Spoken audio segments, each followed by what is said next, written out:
আসসালামু আলাইকুম রহমতুল্লাহি ওয়া বারাকাতুহু। দেখেন আমাদের কালু ভাইয়ে আমগো খালের মধ্যে একটা মাছ পাইছে। দেখেন এটা কি মাছ, আপনারা কি মাছ দেখেন চিনেননি? কালু ভাই এটা কি মাছ চিনেননি আপনি? এটা হইলো কট মাছ। কট মাছ কি দেওয়া পারি?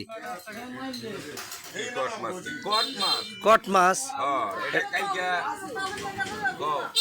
এটা কালকে কোন জায়গায় পাইছেন? কালকে রাত 12:10 পাইছি। মাছ নিয়ে গেছে বাজারে প্রস্তুতি খালে খালে বিয়ালের এখন এটা আপনি কি করতেন চান? এটা বিক্রি করতাম চাইতেছি।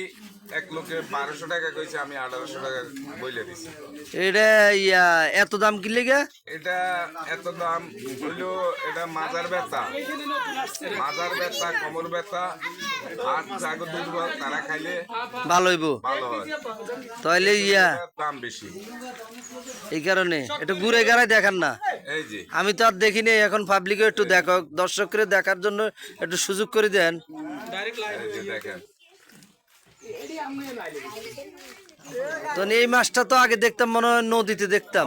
এইগুলো বেশিরভাগের নদীতে হয়, ওই পানির সাথে আসছে।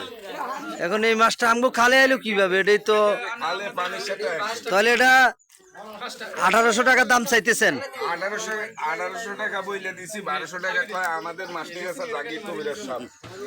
ও অনিয়া একটু তে আটটু কিছু লই হাতারে দি দেন, একটু শখ করি হাতে খা কেডা। উনারে বইলে দিছি 1800 টাকা, না উনি কি ওষুধ বানাইবো বলে তো আমি বইলে দিছি 1800, উনি 1200 টাকা বলছে, আমি দেইনি।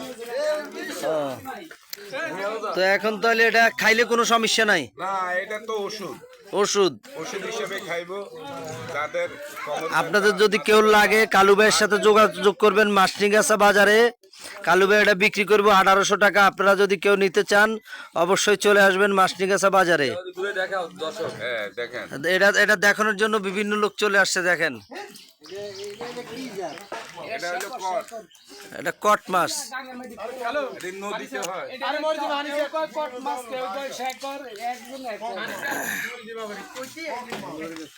তো সকলে ভালো থাকবেন। যদি কেউ মনে চায় মাছটা নেওয়ার জন্য চলে আসবেন মাসনিগাছা কালু ভাইয়ের কাছে।